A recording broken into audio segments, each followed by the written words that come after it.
Something I wanted to talk about this morning that I feel like a lot of people are struggling with is self-abandonment and understanding what that looks like, especially if you've grown up being the type of person that had to keep the peace or stay quiet or do things for others more than yourself because it made you feel safe.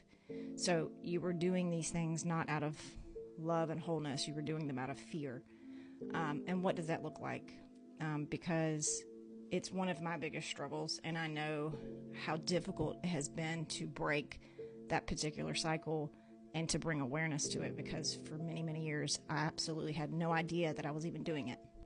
So I want to kind of get to the root of when I figured my need for keeping the peace, where that was rooted in. And I remember being a child, about 6 or 7, and my dad was a yeller, and so if there was an argument in the home, I knew about it. And I usually kind of stayed quiet and sat in my room. And I can remember cleaning my house from top to bottom, or at least at 6, what I thought was clean. But I remember not being able to even operate the vacuum cleaner. And I would pick up little pieces of paper or anything that I saw on the carpet or the floor to clean the house. And I always, when my parents got home, I was like, look at what I've done. I've cleaned the house. It was like my way of saying, okay, maybe if the house is clean, you two won't fight so much. So that's one of my first memories of wanting to keep the peace and do nice things for others as a way to keep myself safe, where my parents wouldn't fight.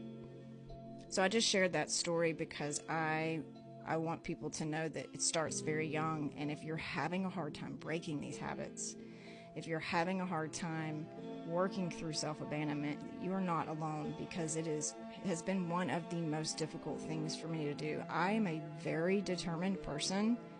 I'm a goal setter. I crush my goals. There's a lot of things. I'm a very motivated person, but this particular situation of working through self-sabotage and self-abandonment has been one of the hardest things for me. And you have to realize, if you've been doing it for up to 30-something years and then all of a sudden you're like, I'm going to change things up, it's going to be difficult. And to be patient with yourself and give yourself grace through this, because it can show up in many different ways. So today I'd like for you to think of ways that you are self-abandoning. Write them down, keep track of them, because once you bring awareness to it, a lot more will probably come up that you don't even realize that you're doing. Just remember that self-abandonment is not your truth. Stay focused on what is true for you. It doesn't matter what anybody else thinks. I have lived in a situation for many years in many different relationships where I was made to second guess my own truth. And it will create so much disconnection in your body that you will not know what to do. I think I was stuck in that place for a very long time. I didn't know why I felt the way that I did, and it was because I refused to speak my own personal truth. When I was in a situation where I felt an extreme injustice, extreme disrespect, I still didn't speak up because it was just how I kept the peace.